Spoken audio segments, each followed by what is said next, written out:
Halo, selamat malam semuanya. Balik lagi dengan saya Dokter Santi di Instagram Live @santi_psychiatrist. Kayaknya udah lama banget nggak Instagram Live, ya karena memang beberapa kesibukan. Jadi hari ini saya akan Instagram Live bareng dengan senior saya sekaligus sahabat saya juga, Dokter Andri.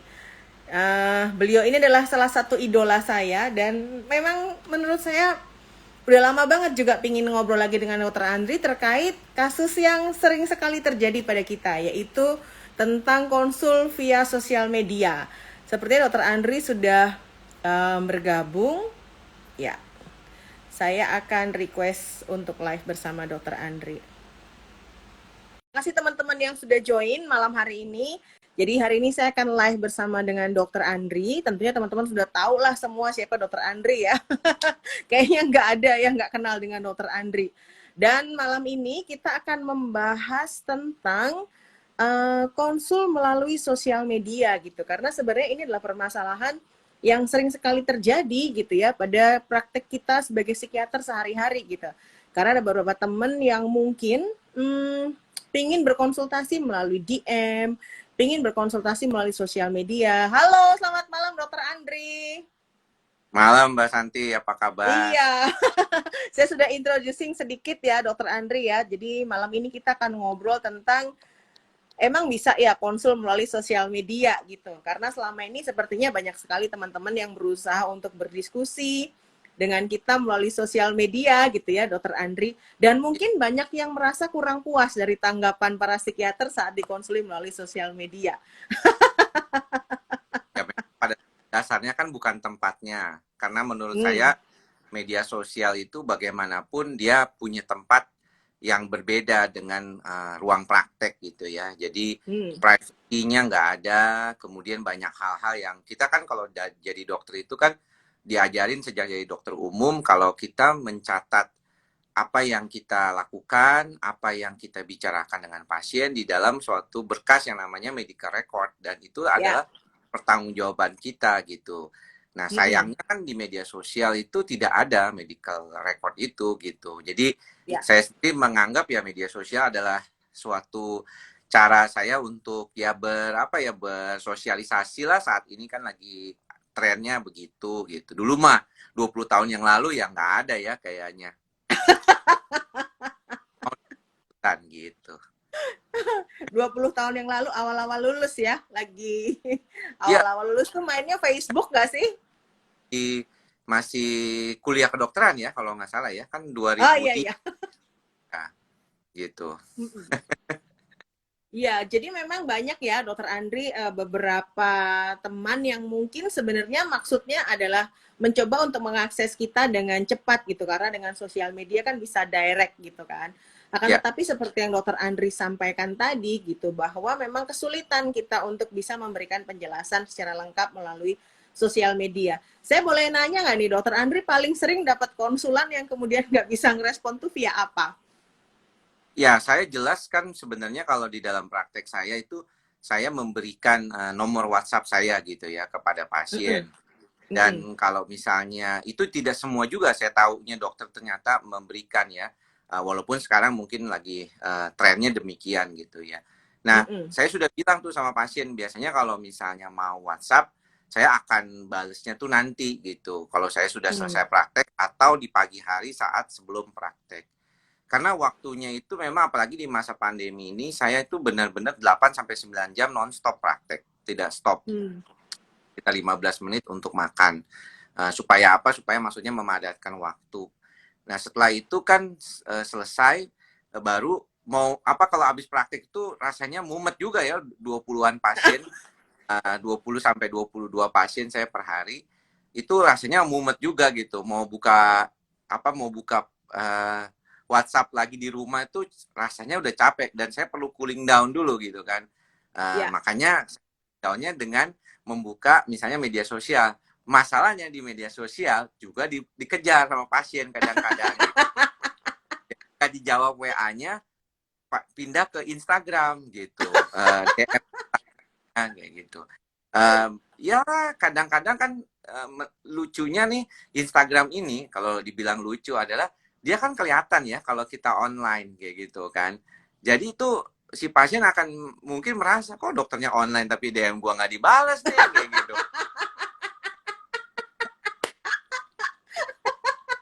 Jadi jadi saya pikir, waduh ini susah nih. Makanya saya suka Twitter.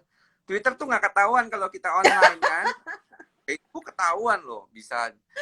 Wah kalau bicara Facebook udah lama ya. Saya tuh baru aktif belakangan ini saja kembali karena saya ingin memberikan pengetahuan edukasi terkait dengan vaksin ya, vaksin COVID gitu. Maksudnya jangan takut orang vaksin. Jadi saya pikir udahlah saya mau bantu gitu pemerintah dalam hal ini untuk mengedukasi. Nah cuman ya tetap aja Mbak Santi, kalau saya tuh tiap hari kayaknya kalau lihat DM tuh sekitaran 15 sampai 20 DM per hari yang baru, yang semuanya itu berkaitan dengan konsul. Rata-rata kalau saya lihat wah ini konsul semua nih kayak gitu. Jadi nggak ada yang nawarin kerjaan gitu. Memang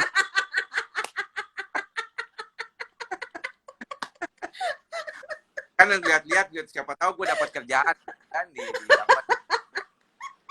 ada sih dulu beberapa orang kan lewat DM gitu ya, tapi kebanyakan ya memang bertanya tentang ini ya, tentang masalah kesehatan jiwa gitu. Cuman susahnya itu adalah gini, kita tahu ya kalau kita wawancara psikiatrik itu kan kita istilahnya tuh bertanya jawab gitu ya, namanya juga wawancara. Nah, kalau kita bicara di DM udah pasti kalau dijawab itu misalnya nih jawabnya ya silakan ke psikiater terdekat, atau mohon maaf kami tidak bisa memberikan gambaran tentang diagnosis karena kan biasanya tuh dok apakah ini psikosomatik, misalnya dok kaki saya nyut-nyutan apakah ini psikosomatik, mana gua tahu gitu dari kaki nyut-nyutan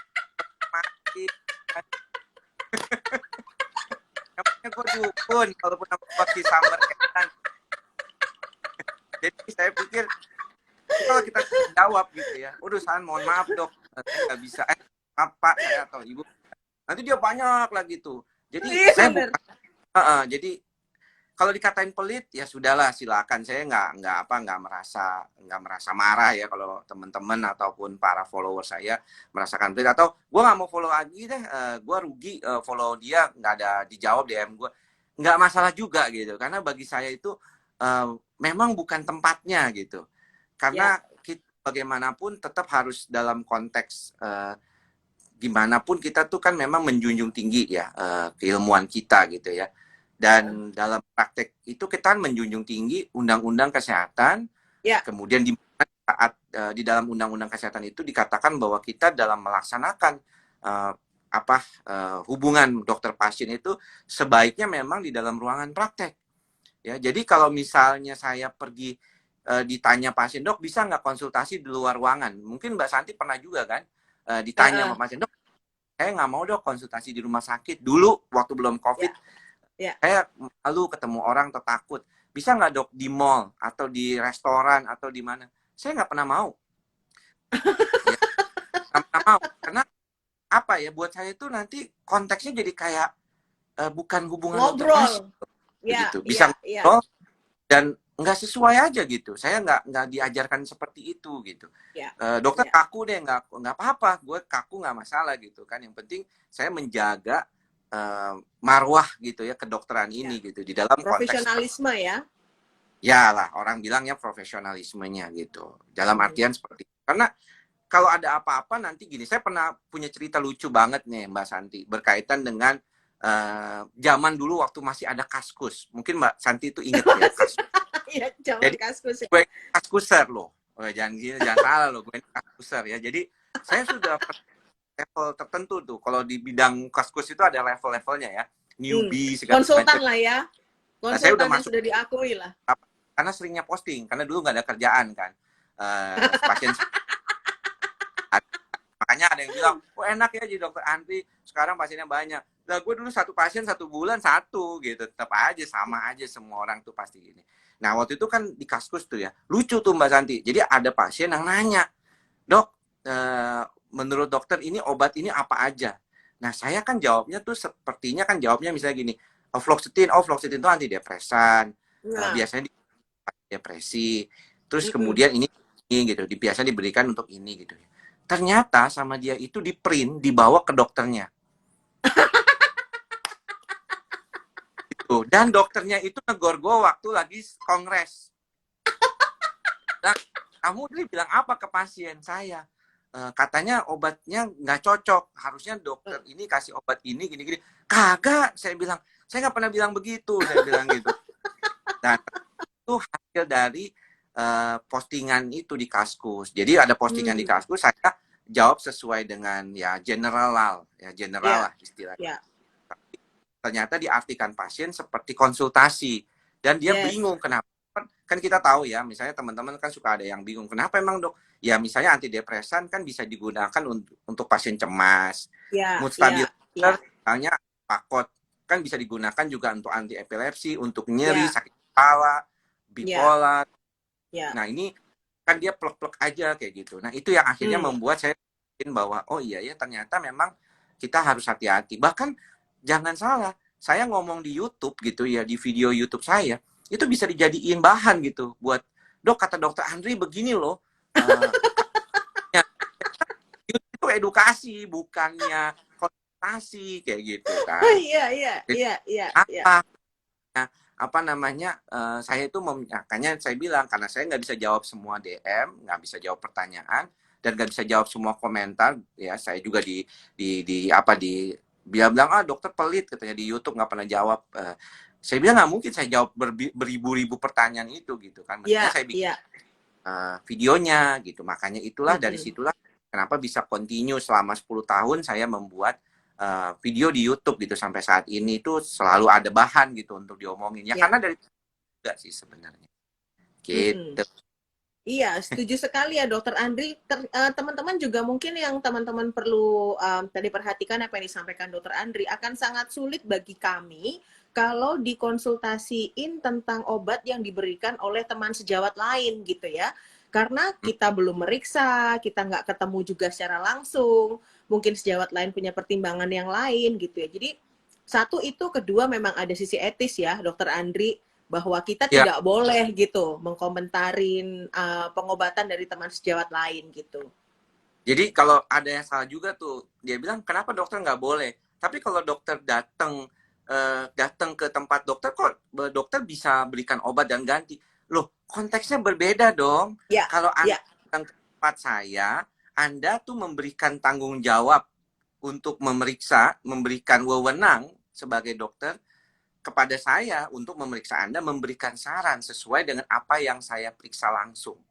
Beda dengan Anda berbicara di mana namanya di medsos gitu dengan kata-kata seperti atau mengirimkan video. Kadang-kadang ada yang mengirimkan video loh. Oh iya. Lagi kenapa-napa gitu dikirimin gitu. Kan ini dok lagi panik, dulu ada pernah orang panik gitu dikirimin kayak gitu kan. Saya lagi panik nih dok.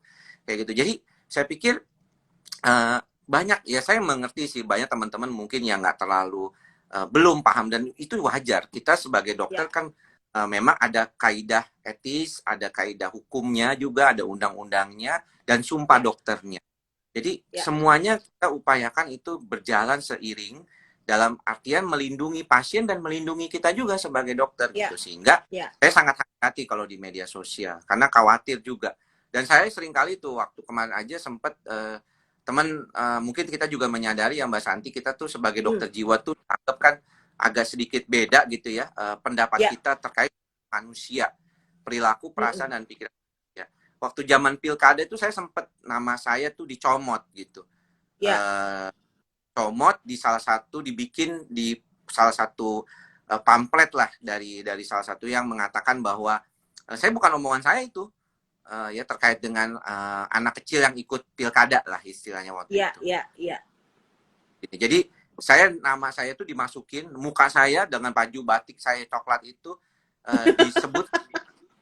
Makanya saya sih sangat hati-hati karena kan jejak digital itu kan tidak bisa hilang sebenarnya kalau dengan kondisi kan nggak ada atau dihapus seperti itu. Makanya kita sangat hati-hati lah gitu.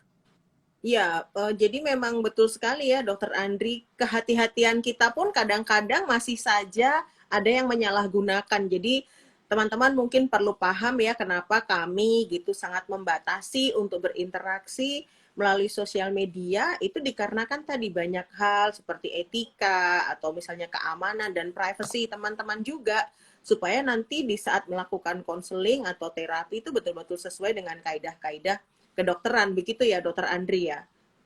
Iya, betul. Ya, ada juga beberapa teman yang kemudian mencoba melakukan konsultasi melalui sosial media ini dan menyembunyikan identitasnya gitu. Ini juga lucu nih Dokter Andri. Jadi identitas nggak mau nyebutin gitu ya. Bahkan mungkin Oh, jenis kelamin nggak pernah mau nyebutin. Alasannya nggak mau datang, dok, saya nggak mau ketemu karena privasi saya dan saya mau disembunyikan identitasnya. Padahal sebenarnya hmm. penting kita mengetahui jenis kelamin, umur gitu ya Dokter Andri. Mungkin Dokter Andri pernah mengalami kejadian seperti ini Iya, juga. yang menarik itu ada yang saya suka mendapatkan DM itu yang misalnya dia bilangnya begini di awal ya, halo, selamat siang, selamat pagi Dokter Andri, Ya, saya Nyonya atau Nona X gitu ya. Mohon saya punya saya punya identitas disembunyikan. Jangan disebar ke media sosial, jangan dijadikan konten oleh dokter. Saya bilang siapa yang mau jadiin lu bahan konten begitu ya? Mau gitu. Saya pernah loh Mbak Tanti, ini menarik loh. Jadi ya, saya itu dulu tuh pernah ngobrol gitu ya. Jadi hmm. ada pasien yang sudah istilahnya sudah baik lah, sudah oke lah ya. Tapi kan tetaplah kita tetap tidak ingin berteman ya dengan dia. Maksudnya kita nggak temenan lah intinya. Tapi kan kadang-kadang ya, saya tahu di Indonesia tuh budaya tuh, saya ingat banget waktu di Hong Kong waktu itu ada pelatihan terkait dengan etika dalam kondisi kedokteran itu.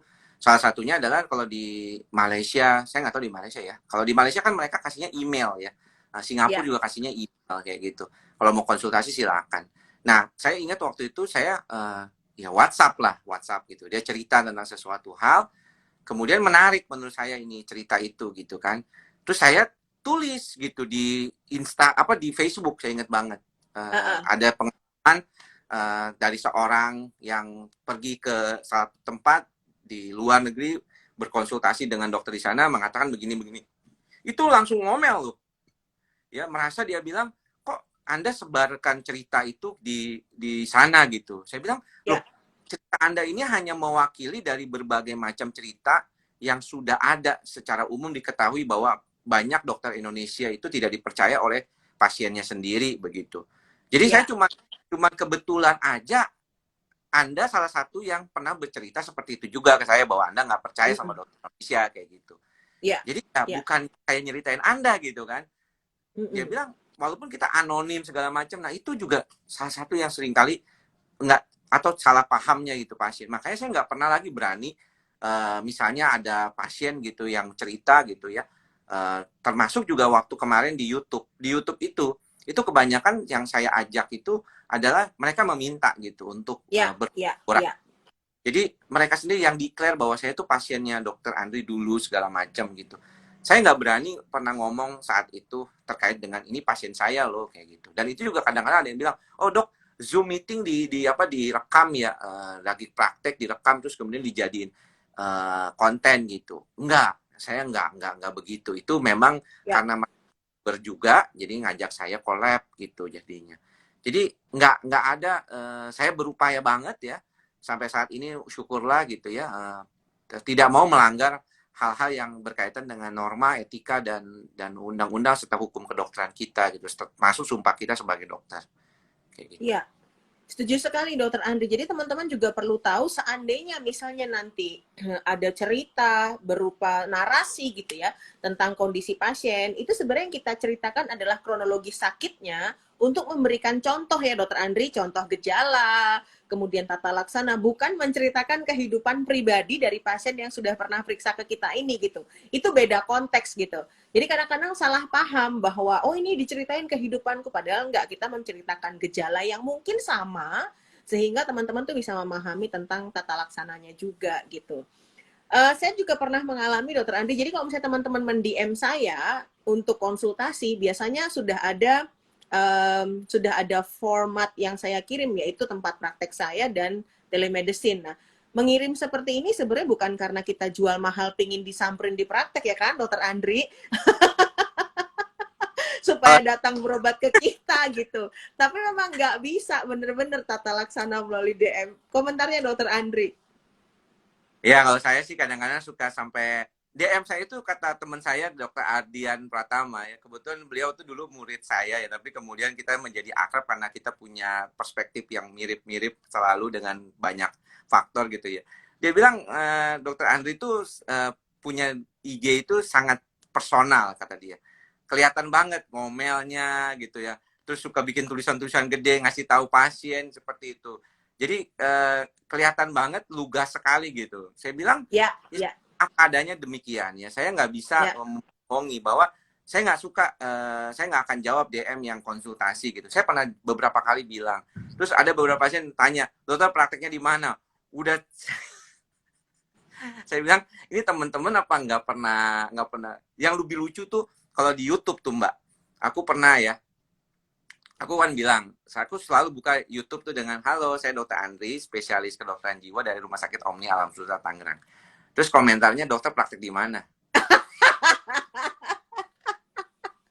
Atau enggak, Dok? Saya pasien baru boleh telemedicine nggak, Dok? Kali dibilang tuh di mana di di dalam DM itu nggak boleh tuh. Itu kan memang kita menuruti apa yang dikatakan oleh Ikatan Dokter Indonesia melalui SK-nya dan diperkuat oleh surat keputusan dari Perhimpunan Dokter Spesialis Kedokteran Jiwa Indonesia bahwa pasien baru tidak disarankan untuk konsultasi online begitu kan. Jadi memang harus datang bertemu dulu di rumah sakit kayak gitu. Dan kalaupun menggunakan layanan telemedicine yang apps itu yang ada berbagai macam itu juga biasanya teman-teman kita itu sangat patuh loh. Mereka Ya, tuh menyarankan aja. Saya ingat banget ada beberapa rujukan ya dapat ya, dari teman-teman misalnya di Halodoc atau di Alodoc apapun itu. Mereka selalu bilang saya pernah kemarin konsultasi sama dokter ini cuma WA aja dok, cuman chat-chat aja. Selalu disarankan untuk ke tempat dokter jiwa terdekat, which is ya, good. Jadi nggak langsung kan ya, kasih obat atau apa. ya, Dan saya pikir memang psikiater itu sangat disiplin untuk masalah-masalah seperti ini karena kita ya, tahu potensi-potensi yang bisa mungkin timbul dalam praktek kita sehari-hari gitu. Karena implikasi hukumnya tuh lumayan banyak gitu ya, ya ya. daripada bukannya kita mengingat teman-teman yang lain ya maksudnya, tapi kelihatan banget karena berhubungan dengan perilaku, perasaan dan pikiran manusia itu memang tidak mudah kayak gitu menurut saya. Iya, sense-nya tuh nggak dapet ya. Artinya seperti yang Dokter Andri sampaikan tadi, kayak saya misalnya melakukan telemedicine untuk teman-teman yang baru pertama kali gitu, dan kemudian memang kira-kira membutuhkan untuk bertemu lebih intens, pasti akan saya sarankan untuk ketemu langsung dengan psikiater di kota terdekat, karena ada hal-hal yang tidak bisa tergantikan gitu dengan telemedicine ya, Dokter Andri ya, apalagi kalau memang pertama kali gitu. Tadi ini ada Iya, pertanyaan menarik sih, Dokter Andri, agak-agak menggelitik. Dokter Andi dan Dokter Santi pernah stres nggak ngadapin konsul-konsul pasiennya?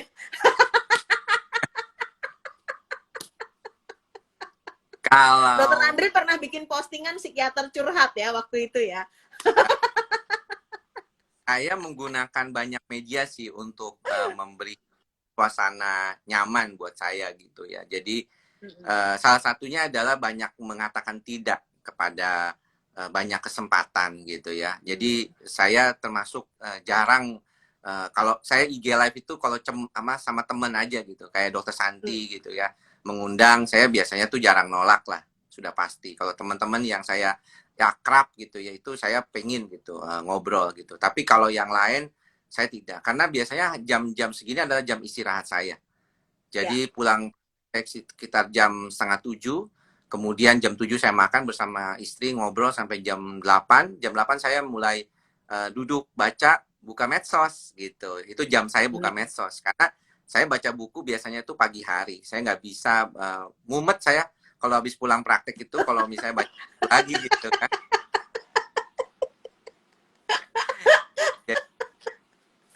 Jadi, ya, kebanyakan orang bilang sibuk dok ya. Sebenarnya ya sibuk ya, tetapi memang saya banyak waktu untuk banyak berdiam gitu ya, banyak banyak refleksi, bukan refleksi pijat ya, bukan, tapi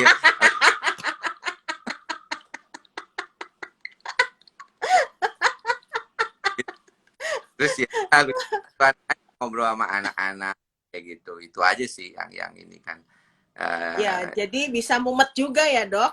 Jangan ya dipikir psikiater. manusia bisa lah. Namanya juga kadang-kadang kita, nah makanya mindfulness itu pentingnya di situ kan. Saya selalu bilang ke teman-teman juga kan, kenapa mindful gitu, sadar gitu ya. Kita mumet itu bukan berarti nggak boleh kan. Cuman Iya, kita menyadari, oh gue mumet ya. Kenapa ya begini gitu ya. Makanya tadi pagi saya baca buku dari Thich Nhat Hanh, The Art of Living gitu ya. Itu bagus sekali kata-katanya, salah satunya itu yang mengatakan bahwa mungkin memang buat teman-teman juga, bukan buat saya juga sebagai dokter jiwa atau kita bersama Mbak Santi, adalah memberikan aspek spiritual pada segala ya. sesuatu yang kita lakukan. Jadi kalau misalnya kita nih berharap dengan membantu satu pasien, kita berharap membantu 100 orang. Karena Ya, orang ini kan, satu pasien ini berhubungan dengan banyak orang juga gitu. ya, Kalau dia ya, baik secara sehat dan mental, maka kita sebenarnya bukan hanya membantu dia, tapi kita membantu pasangannya, membantu anak-anaknya, membantu yes, keluarganya, membantu orang tuanya. Jadi ya, itu yang membuat kita merasakan ada rasa kedamaian ketika ya, kita bisa bantu orang di dalam praktek kita sebagai dokter. Dan itu iya, saya bilang, wah ini emang luar biasa. Saya senang sekali memang dengan buku-buku dari Thich Nhat Hanh ya, dan itu membantu saya lebih rileks gitu dalam menghadapi kehidupan sebagai dokter jiwa juga kayak gitu. iya. Bisa mengurangi rasa mumet tadi ya, Dokter Andri ya. Tadi Dokter Ida nanya nih, terus jadwal gosip kapan? Kalau saya Dokter Andri lagi mumet, itu Hmm. biasanya nyampah. Jadi kita menyampah bersama, ngobrol sembarang-sembarang kayak Dokter Ida tuh, sama teman-teman Oh, di Jogja. Buat ngurangin mumetnya. Jadi apakah psikiater bisa mumet? Bisa banget. padahal kadang-kadang juga itu kan terkait dengan apa yang kita, kadang-kadang kan kita mungkin gemes gitu ya sama Ya, kita, gimana Pak perbaikannya, belum ada perbaikan nih, oh belum ada perbaikan gitu, nggak ada perubahan sama sekali Pak. Ya ada sih, cuman ya cuma 80% perubahannya, belum 100% gitu. hmm,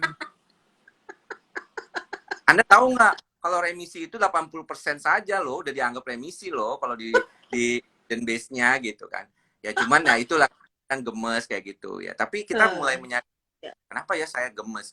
Mungkin karena saya merasa ego saya sebagai dokter tercabik gitu oleh si pasien kan, sepertinya gitu ya, ya, bahwa dia mengatakan dokternya payah nih, nggak bisa nyembuhin gua 100%.